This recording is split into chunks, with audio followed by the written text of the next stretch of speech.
Hello, everybody. So ahead of the Supply Chain Finance Forum that will be by BCR, we are having an interview with Richard Wulff. Richard Wulff is Secretary General of ICISA, that is an association for the credit insurance and surety providers.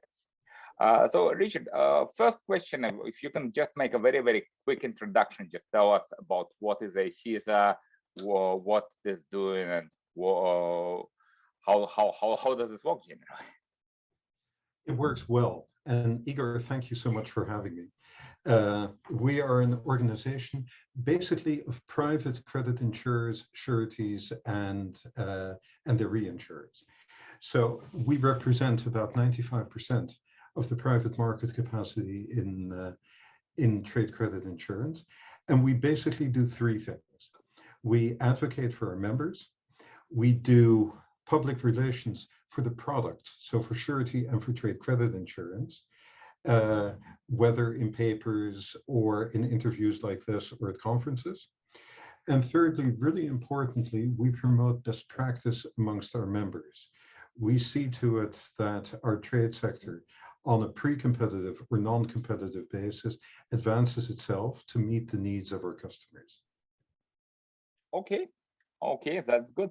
So, and obviously you've been in the industry for a long time, and we've been through a lot of development in the last couple of years. So we get COVID, now we also get a political risk events that has started with the war that started now. Like, how does the time now differ from the time before? So that's not the first type of crisis. There were like all the different events in the life sort of the credit insurance industry.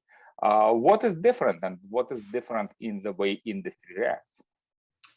Look, every crisis is basically different. We looked very heavily at COVID. It was a crisis like no other. We now have a situation in Eastern Europe, which none of us can say how it's going to go out, either on the ground or in business. If I look at the global financial crisis of 2008, 2009, it was the scale that was sheer unknown, and that was not supposed to happen anymore. So what I can say, how the world has changed, it has become much more unpredictable. Things happen really fast. Things happen and come from sides which nobody expects. So what the industry has had to become is much more agile, much better at risk management, and much better at customer service.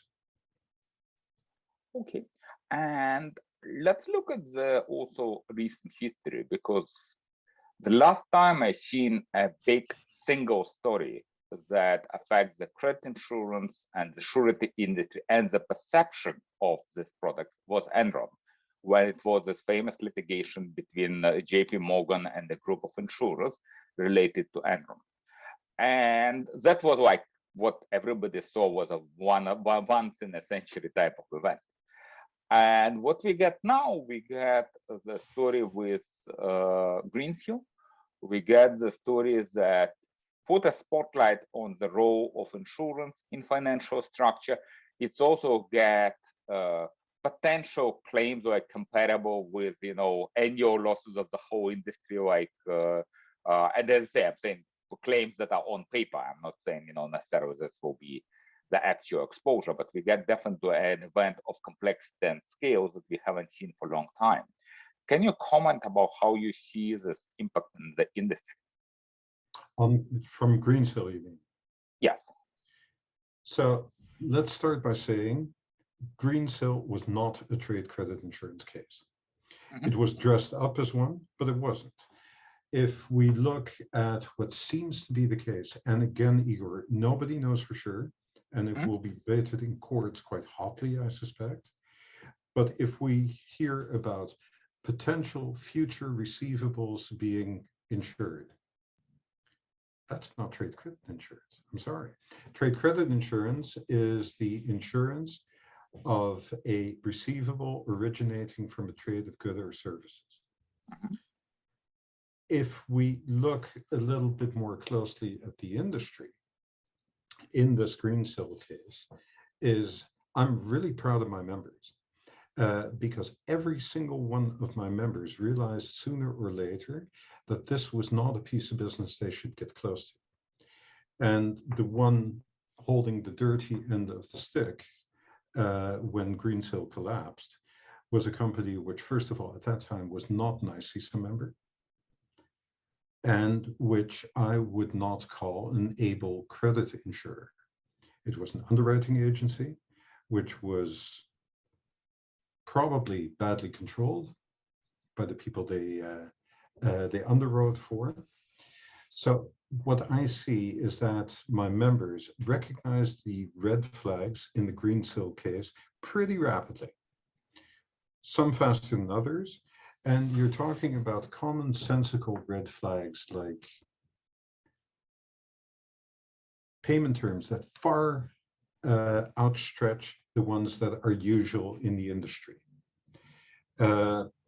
Invoices not being paid on time or being synthetically postponed. And there are more red flags. For instance, if a self-liquidating transaction needs additional security or additional collateral, there's something wrong with it. Now, if you look at those at the Greensill case, of the 6 major red flags, there were at least 5 of them there, probably 6. When Greensill collapsed, the gentleman started pointing at trade credit insurance. Yeah, that might be the case, but was this really a trade credit insurance case? I don't think so. I would agree with you in terms that withdrawal of insurance is probably the last sort of question to be asked there. There is real question what was covered in the first place and what people thought was covered, because the investors were assuming that certain things were covered, and it's possible that the insurer, I mean, I haven't seen obviously the policy wasn't, but it's possible to assume that insurer thought it was something very different that they covered.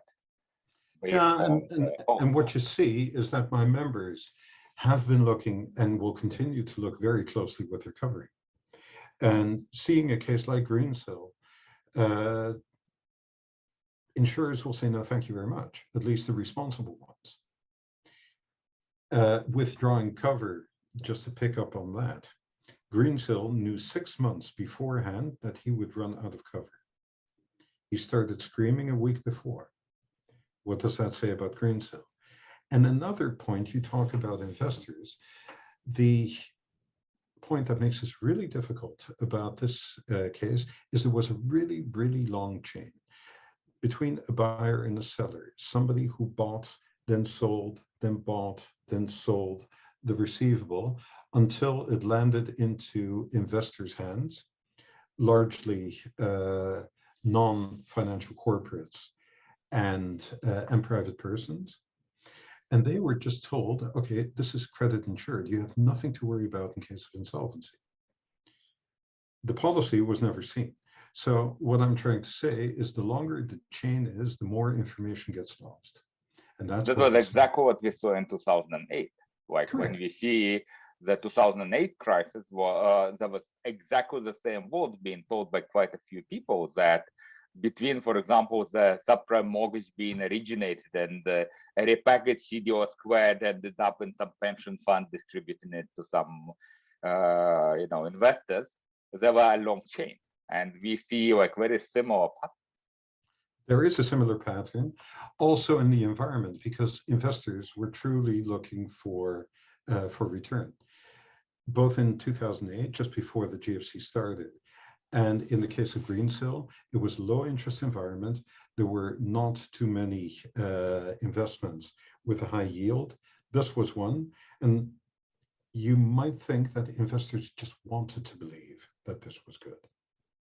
Okay, let's go to the next one. Again, if we compare, with some of the previous cases, whenever the word, say, insurance is used, it's typical you get a queue of people who start looking how to treat it. So you have regulators, you have rating agencies, you have, internal risk departments of banks that all start looking and making some type of adjustments and conclusions in terms of how it was. And I know the industry went a really long way on standardizing the wordings and getting, the bank regulations compliant type of policies in different ways. And that was like a lot of the progress. How does the stand post Greenfield? Are there new questions asked? Are there new answers provided? Sorry, come again. How does this stand? No. Post Greenfield crisis, are there new questions asked and are there new answers provided in terms of how the insurance needs to be treated from point of view of bank regulation, from point of view of ratings, from point of view of accounting treatment? You would have seen that there is quite something going on at the European level. The European Commission has asked the EBA to form an opinion on how trade credit insurance can be treated. Because at this moment, trade credit insurance is treated as a common guarantor. So there is no difference between a AA rated corporate and a AA rated trade credit insurance company.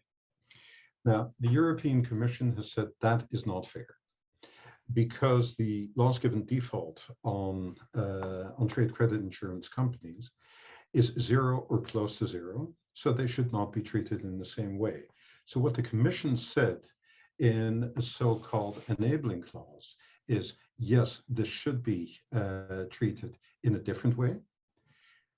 European Banking Authority, go away, come back to us with a way in which you want trade credit insurance treated.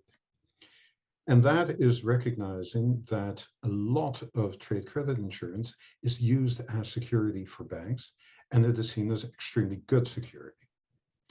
Now, Greensill is a very different case, and what we see is that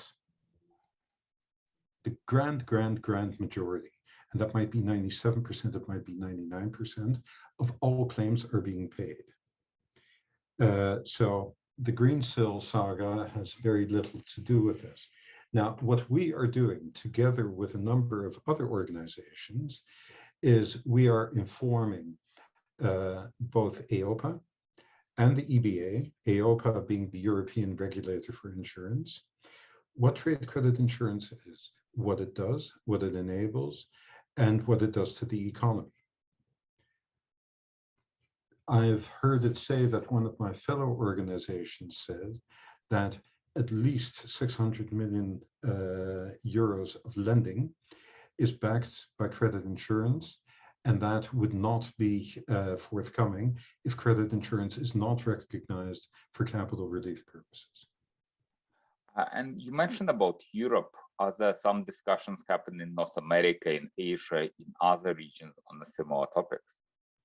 Not that we're aware of, but what we have seen is that outside of Europe, primarily in Asia Pacific, and now in the UK, people look at the European regulation and say, okay, what can we take from that? So Europe might be the front runner in this one. And a little bit related question, with the crisis, obviously in Europe, there was unprecedented level of support provided to the industry in terms of reinsurance schemes, whatever. And even before COVID, there was obviously much more confidence, much more prominence of using insurance as a product in Europe, for example, with some of the other regions like North America. How do you see it now, and how do you see it developing forward, and other something industry is doing to make this product more acceptable in the places when it is less used now? Okay, first of all, governments did not support credit insurance companies. That is something which is alive in people's mind. Governments supported the clients of credit insurance companies by providing that reinsurance. And I'd like to stress the point, because this so-called help cost the credit insurance companies a lot of money. The reinsurance, as it was given, was not good for the credit insurance market. So that, quite as an aside. if you ask the difference between different markets, and I'll take Europe and North America for a moment, because those are the starkest differences, right? The North American market has always been less enthusiastic about trade credit insurance, and I think there are a number of reasons for it. First is the risk perception, where in the US, buyer risk was treated as an entrepreneurial risk class. So the boss said, that's mine. I don't give that away. I don't give that to an insurance company. We see that slowly fading away, where, no, a different point. In Europe, if you look at the distribution of the product, there's basically a trade credit insurance broker on every corner. That might be a bit exaggerated, but the network is very fine. It's easy to reach a broker. That has not been the case in the US traditionally. Why? Because it's a very big country. And if you look at countries like France or Germany or the UK, which are seen as big in Europe, they're not big compared to American standards. So that is another reason of the difference in the uptake of the product.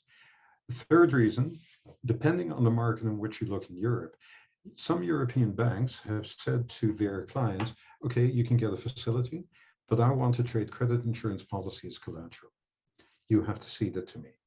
That was not done in the US because banks basically saw the trade credit insurance industry as a competitor to their bank guarantee and LC products.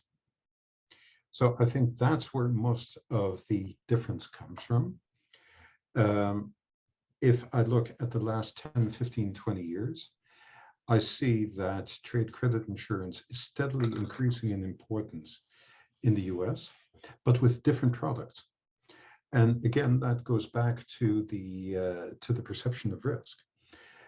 What we see is that the excess loss product is much more sold in the US than it is in Europe, because the entrepreneurs want to take a piece of their own risk, and they want the freedom to act as they choose with a safety net behind them. So I think that is a good way in which our industry said, okay, different needs, different products. And the last sort of question I'd ask, as we are speaking in front of supply chain finance event, how do you see credit insurance being used in supply chain finance? Because from one point of view, it's a very natural fit, because the insurance is obviously covering just the credit risk, not performance risk. And supply chain finance is exactly when you separate the two and you end up with a trade, but only with a credit piece on this. From other point of view, the supply chain finance is a highly concentrated business in the way it's done. And that's also going opposite to what was historical trend in the credit insurance, looking at a highly diversified portfolios. So how does the industry adjust to it?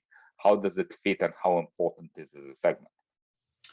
So I think the supply chain finance business is pretty important, knowingly and unknowingly, because the industry has been a part of this for years.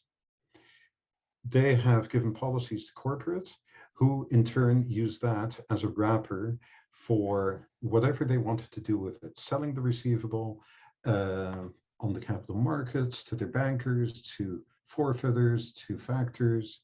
That has always been done. That is still done. What you see now is exactly what you say, a bigger concentration of risk. And this is one of the reasons of the concentration in the trade credit insurance market. So at this moment, we've got 54 members. I would have to calculate it exactly, but if we look prior to 1992, those same companies would be split up in about 200. Now, people realized, for a variety of reasons, this being one of them, that they had to get bigger, that they had to get sturdier in order to accept bigger risks. The other side of the story is a very well functioning reinsurance market. So if we are talking about risks of $250 million or more, this is not exceptional because they're well spread.